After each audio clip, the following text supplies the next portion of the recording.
Mm. Yeah, there's a lot happens between birth and death. That's for sure. If you're lucky, it's a Mhm. lot of years in there. And I just celebrated my 87th birthday. So I'm probably kind of an expert with a lot of history. Some of it good, some of it not good. But it's all in how I saw it. That's what Eddie's going to be asking me about. So did you ask a question yet? I didn't.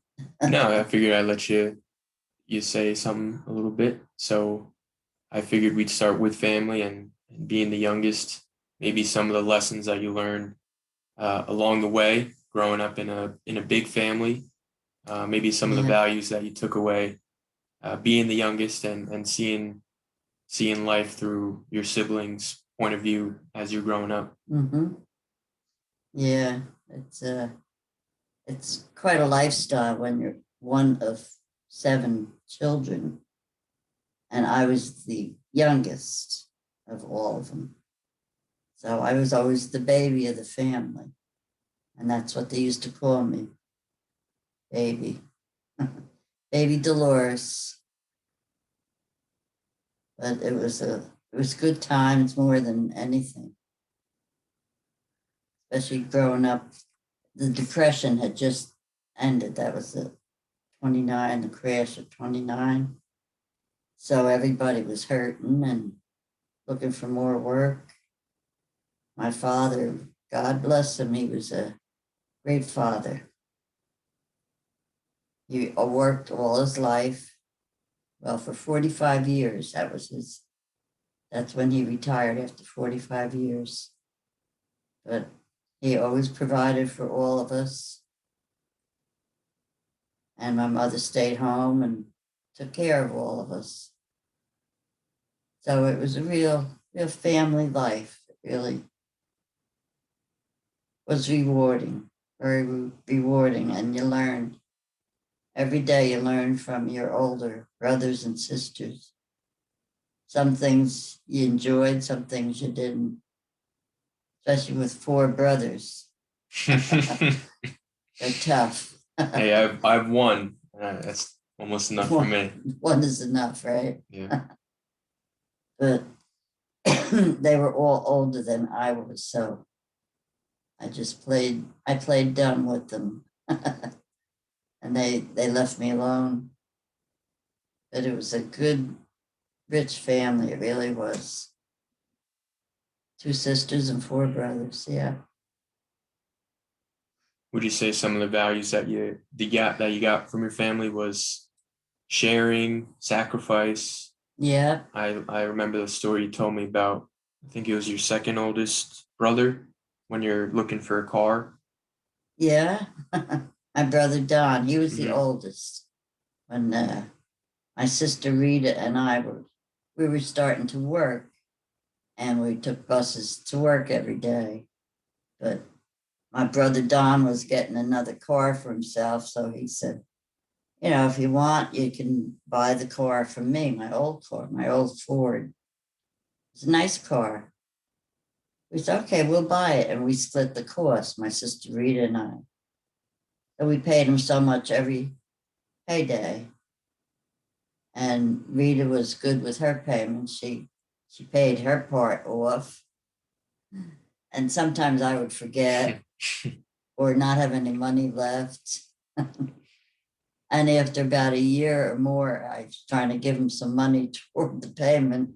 He said, just forget it. He said, let's say you paid in full, because he was tired of waiting for it. But they were good. My oldest brother was 12 years older than I was. So he was kind of in a different lifestyle when I was just starting to get up on my feet walking. So we weren't that close growing up until, I guess, after I got married. We kind of became closer, my older brothers and sisters and myself. We just didn't have a lot in common until we were older. till I got older, I guess.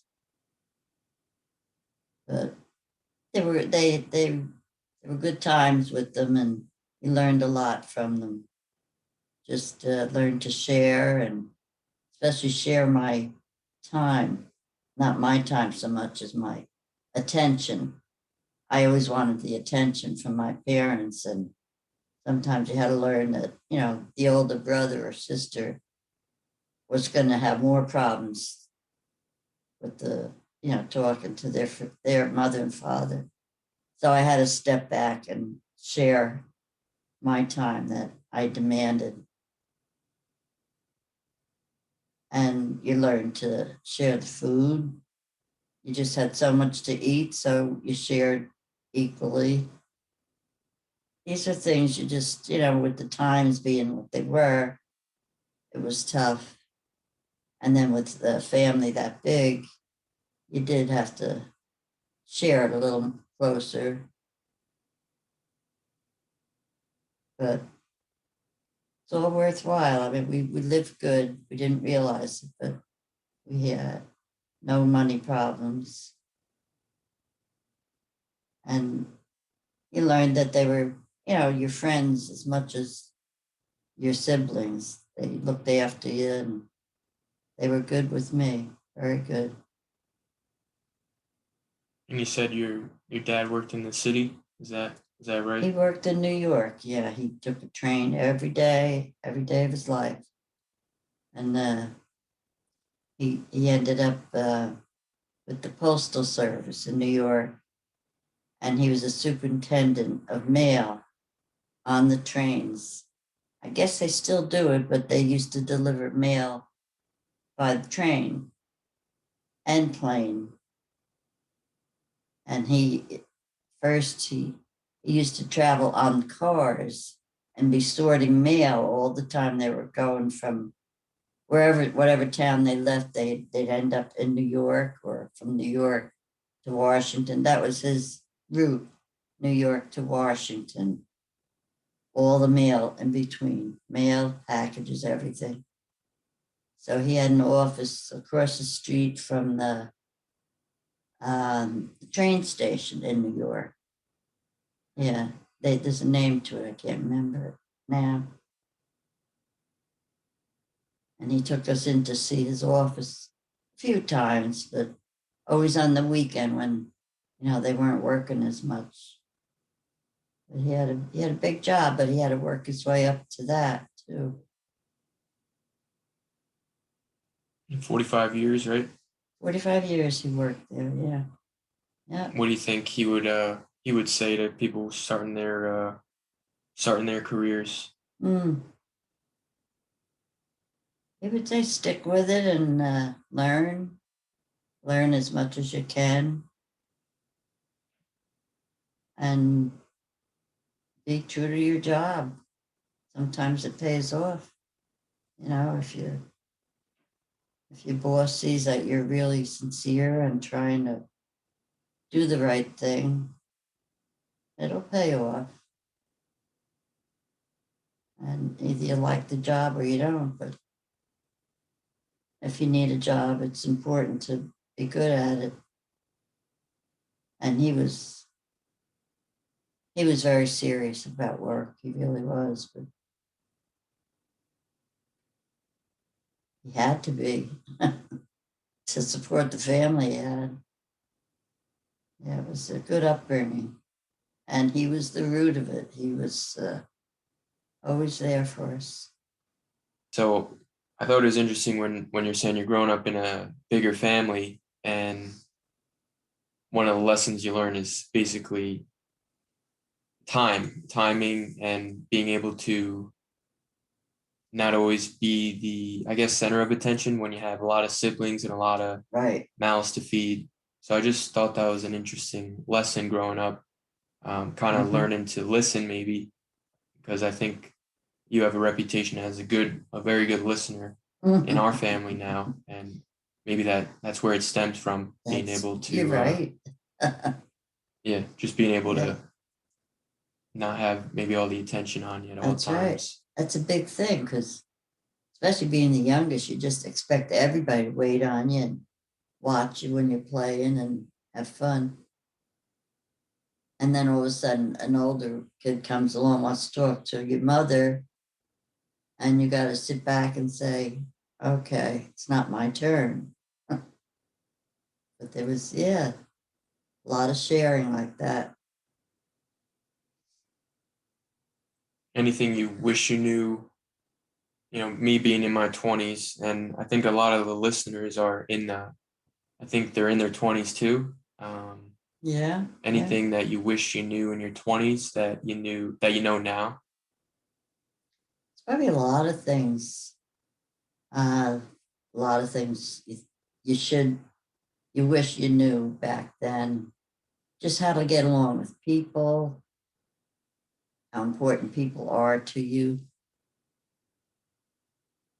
And you learn that over the years, the more people you meet,